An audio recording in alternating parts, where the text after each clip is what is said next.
What's up, you guys? My name is MC Josiah. I am a young alternative hip hop artist originally from Houston, but currently residing in Abilene, at least for a little over a decade now.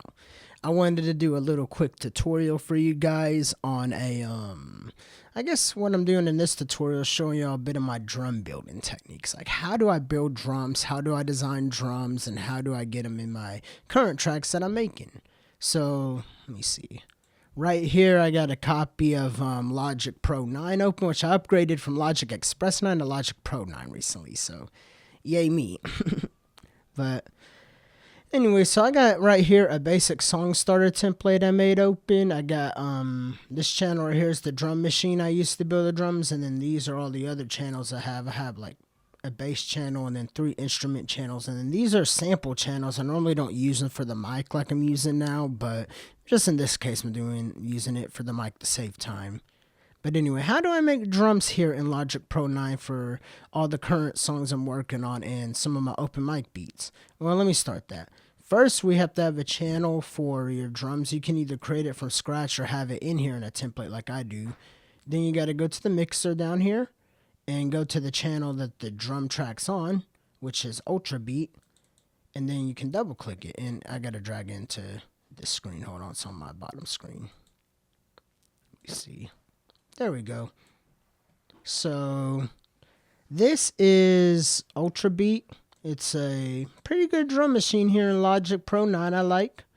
I don't have any drum kit really selected except the drag and drop preset, which allows me to put in samples, which I'll do that in another video because it's time consuming. But first, what I like to do is I like to choose a good stock kit, at least for a lot of my drums. And my favorite stock kit is this right here, the R&B Lo-Fi kit, because it's a very a bass. It doesn't sound too advanced, but it's very clear. You'll hear in a second. You'll hear in a second. See.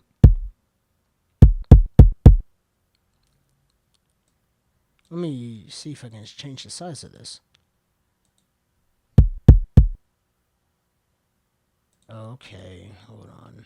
No, what's going on? You learn new stuff every day. Alright, so this is one of my favorite little kits to use here in Logic Pro 9. Stock kits, it's called, the R&B Lo-Fi kit. That's the kick to it. Snare 1, snare 2, and some of the hi-hats and other various instruments.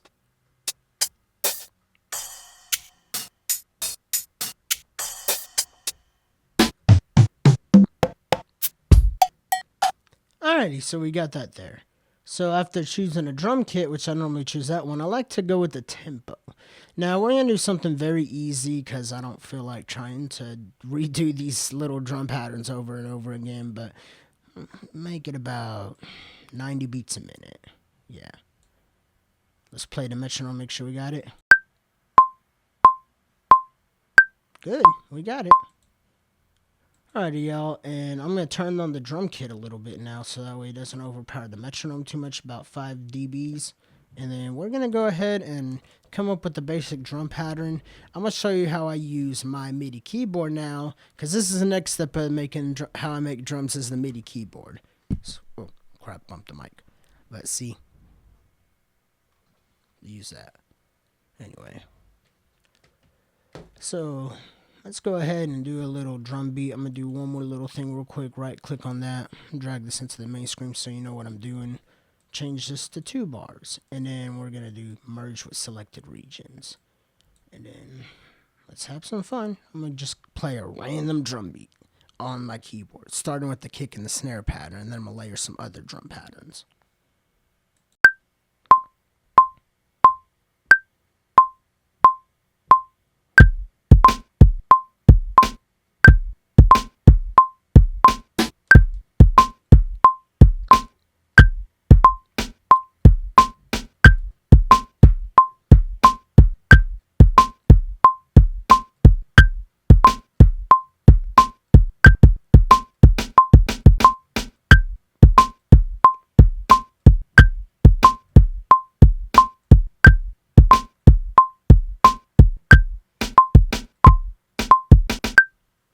Alrighty, something like that. Bunch of change ups, but still consistent for the most part. Now, before I do a hi-hat pattern over this, I'm going to go to the piano roll and quantize all this. And also did that straight beat because it's much easier, at least in Logic Pro 9, this ancient version of Logic I'm using to quantize. Then I'm going to slowly highlight this so it's not just a big, might as well do it fast so your ears don't get destroyed. But, let me see. Change it to 16th notes. Now we got to quantize this plate real quick.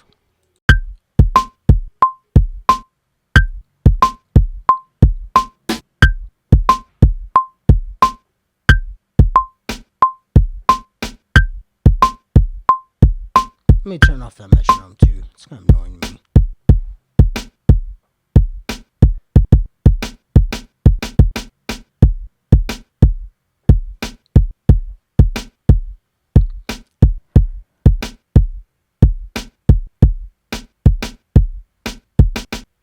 And there we go. That's the basic kick and snare. Now what I like to do obviously is layer like a hi-hat or some other instruments over here to fill it up so it's not just kick and snare obviously. So we're going to do that real quick.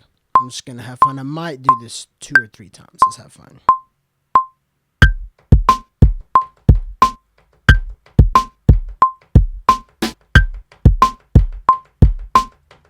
What's going on? I'm not getting any noise. Hold on. What? Oh, I see what I did wrong. I'm sorry, guys. Probably edit. Not gonna do much edits to this. Anyway, let's do that again. I'm sorry.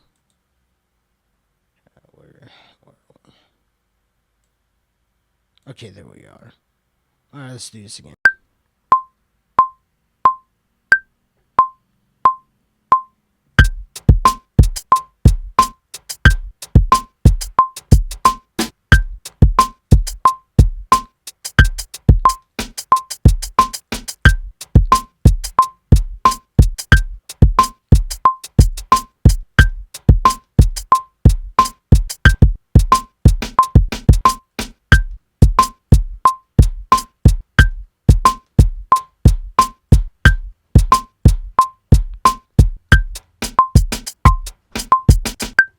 Alrighty, so that's a basic drum beat I got there with the hi-hat. Now let's hear it again.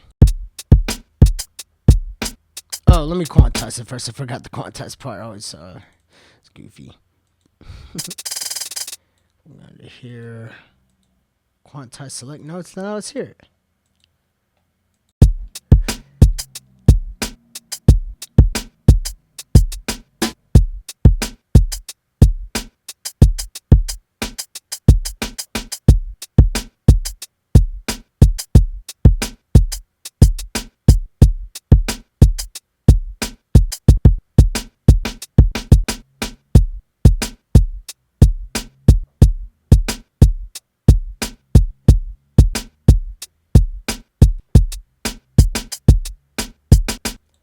Alrighty, y'all, so that's the drum beat I got. Now I'm going to do one more little MIDI edit to this, and then we'll do some quick mix to this to make it much thicker and not sound like this thin, you know what I mean? Alrighty. There we go. Right there. There we go, and then we'll do one more. Every 4 bars, I like having at least some sort of crash or hit or something to signify the next 4 bars. At least that's how I like to do it. I'm not going to play this whole loop again. This is just the first, just till we get to the second crash.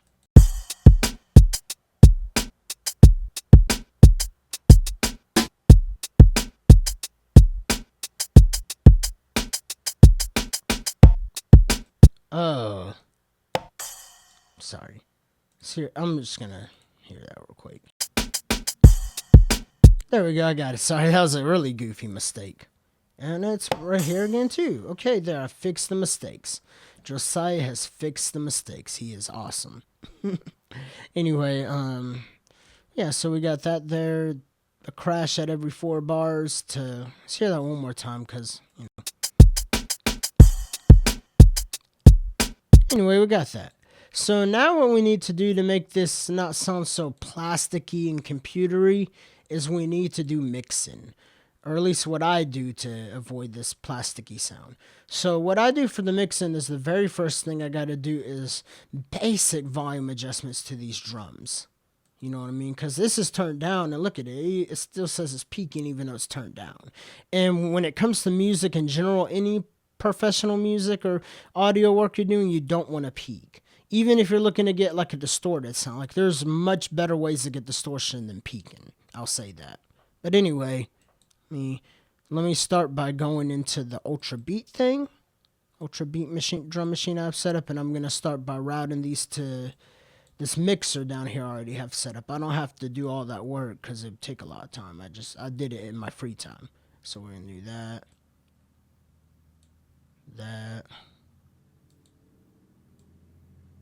And that. Alright, we'll press play. There we go. Okay. Do that. And then go to the crash real quick. I think it goes in 19.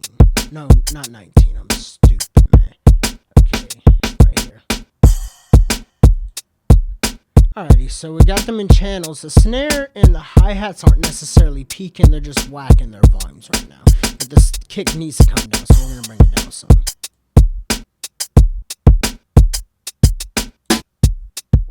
Yeah, we brought that kick down right below peaking, which is a start. Alrighty, so let's now go in here.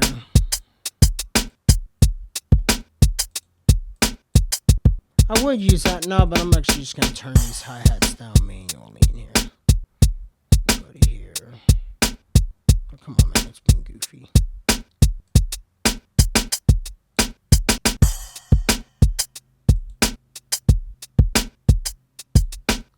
There we go.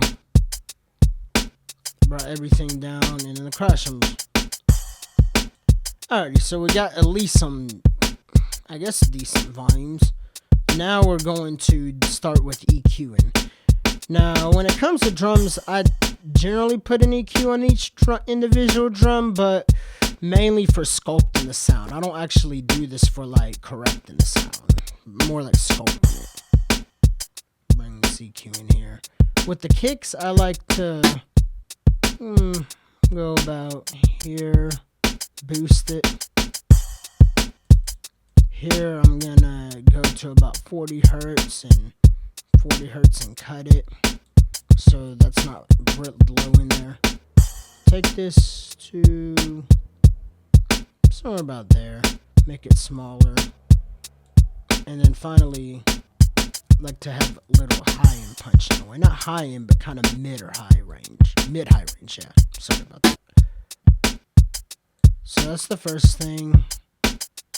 Now we're peaking again, but the good news is there's this gain knob that you can just kind of take back a little bit and voila, you're not peaking anymore.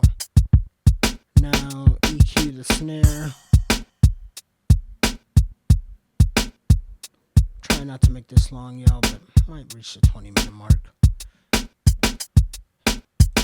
Okay.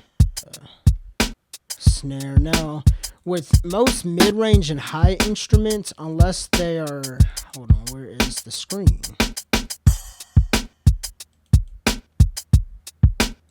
Being stupid. Hold on. Oh, here it is. It's being real dumb. That's what's going on. No. Anyway, I'm not going to bug with that. I'm having a little bug issue.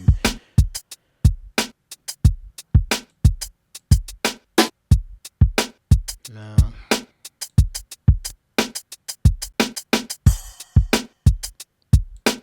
Now, when it comes to, like I was saying before I ran into that bug, when it comes to higher range instruments or even a lot of mid-range instruments and even vocals, you always want to kind of really control that low end, you know what I mean? Because a lot of records I've heard over the years, on top of having really bad high end, a lot of them sometimes even have really uncontrolled low end. Like sometimes I'll boost the low end in areas where it really shouldn't be boosted, at least in my opinion, from what I've heard. Anyway, bring this up. No.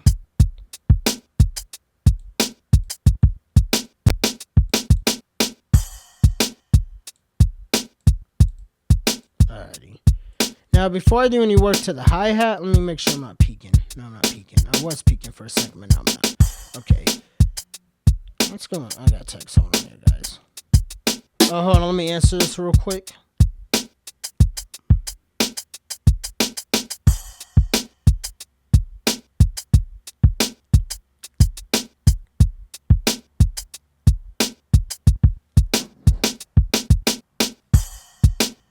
Alrighty, y'all.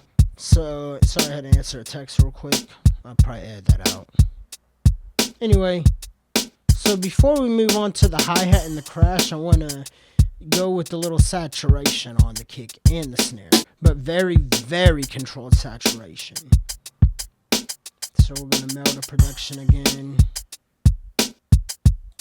Go to... Here it is, I gotta drag it here. Start with the snare. What I first do is turn this down and then bring this up. Makes a more harder crashing snare. And I like those snares. It's one of the reasons I like a lot of old school hip hop, because they have those heavy snares. There we go.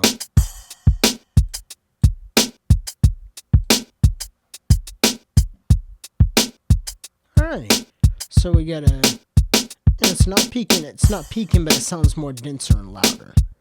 Alright, let me fix my phone real quick. Now we're gonna do for the kick, this is gonna be a little more trickier, but we're gonna do it anyway because I want to make a louder, more denser kick. So.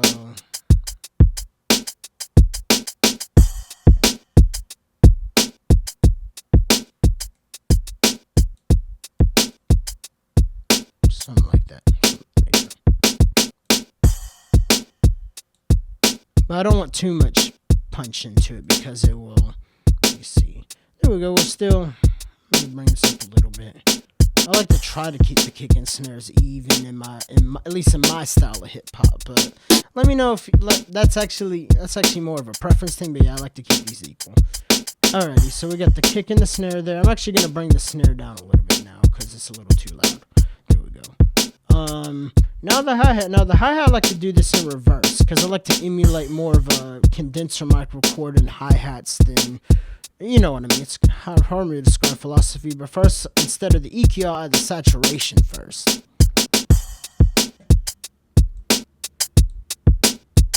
And this one I'll actually crank it up real loud because I want those hi-hats to be like thick, but still hi-hats, not like thick like, you know, not like that thick.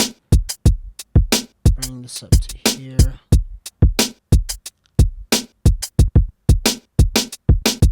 Alrighty, we got that there. Now we're going to add one more effect to this chain, and that of course is the EQ. And we're just going to use this EQ to cut off frequencies that don't belong where they need to be. Oh, it's doing that again. Okay, stupid.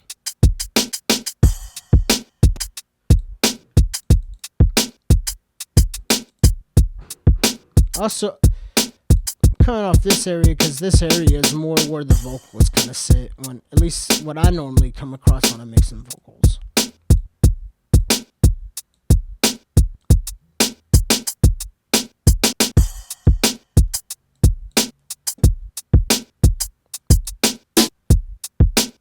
And we're gonna have to bring it down some. Not because it's peaking, but I don't want it to overpower the kick and snare. I just want it to kind of be there.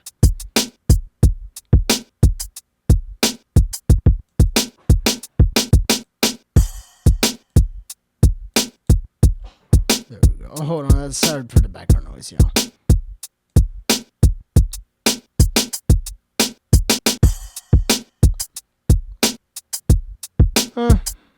Sounds good. Crash, I just do a little volume control because I actually like the general sound of this crash. I don't really need to do much mixing to it, just kind of volume, put it in its proper place volume wise. And now we're gonna fix these drums because they're kind of peaking, but watch this.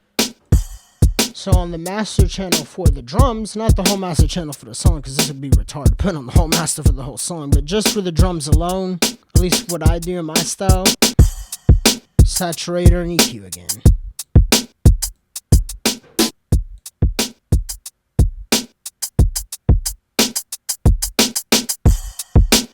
Something like that. Has that boomy punch in it. I'm going to turn this down all the way and maybe bring this up. Let's see how it sounds. Very slowly though. And that's another thing. If with anything you do in music production, whether it's a knob that you know real well or something that you're just learning, you always want to be slow with these knobs. Don't like be jerking all over the place thinking you're just going to magically find the sweet spot. You need to slowly tune it.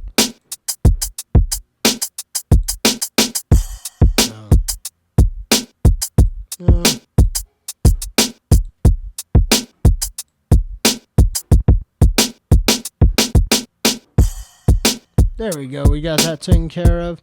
Now there's the EQ, and the EQ is going to be a very slight boost to the high and lows, and a very slight cut to the mids. Like very, very light. Like at about 4,000 hertz for the highs to about 1.5 dBs, and then for the lows, and this is very mathematically specific too. Like you gotta. And I really recommend, if you guys are getting into this stuff, you should really read books on audio science. You know what I mean? Reading books on audio science helps a lot. But I like to boost about right there, all the lower end. And then this will cut off the mid-range. Little, not a lot of it, just a little, like a little slight cut. And there we go.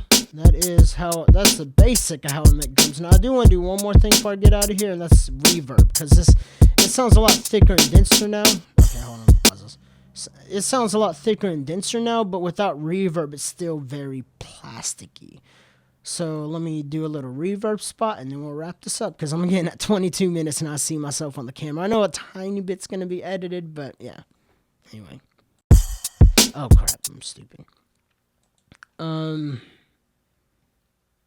So I had this channel set up as FX Channel 1.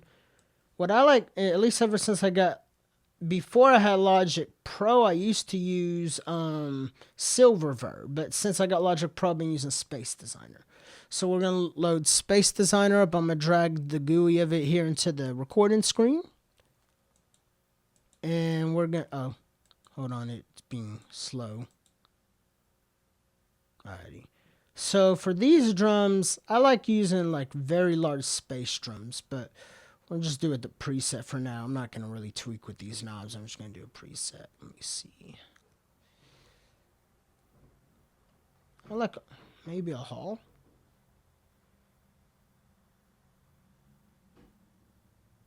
Let's do vocal hall. Let's see what happens. All right, we got a vocal hall. Alrighty, so first we're going to press play on the drums. And I'm going to bring them down right here in this, not because it's a necessary thing so much, because it's not peaking, but so you can hear me talk better. Alrighty. So the first area I like to add reverb when I'm adding reverb to drums is snare. So we sidechain it to FX1 with the syn, and we slowly bring that in. Slowly. Make sure I'm not having the wrong channel, by the way.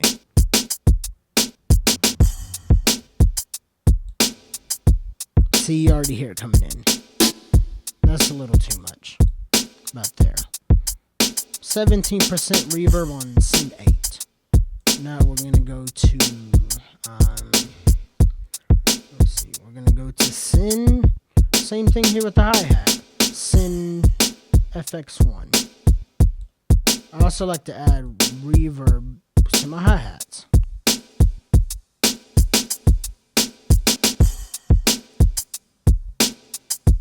There we go, got some basic reverb on the hi-hats, very light, like a little, like definitely less than what's on the snare.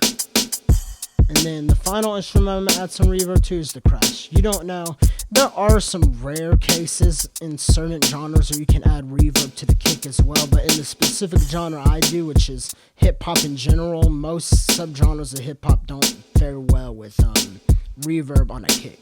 It's hard, I'd have to go into explaining it in another video, but we're not going to put reverb on the kick. The kick's already finished in this drum pattern. We're just going to go to the crash and add the reverb.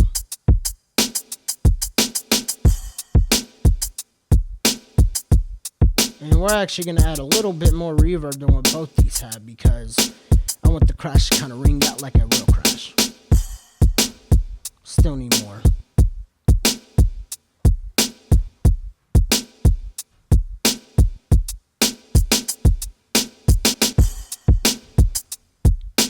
Maybe I might put at least a saturate on that crash. I don't see the need of an EQ, but it's kind of thin compared to the rest of them, so I should have did this a little earlier.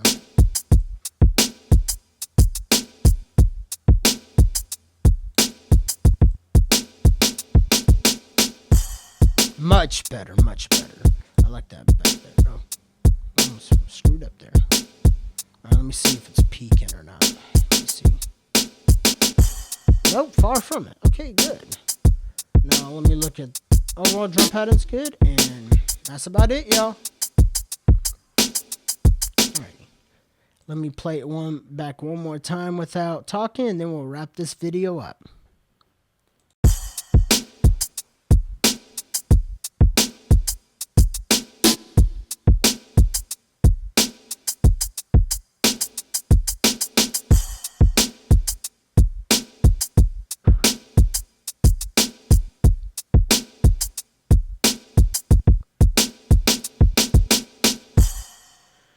Anyway, that's just not so much quick, but a general size tutorial on how I currently do drums, or at least how I've been doing drums for most of my new album, Abstract. Yeah, if y'all guys enjoy, leave a like, comment, subscribe to MCJ's Beats, and I'll see y'all in another tutorial. Peace.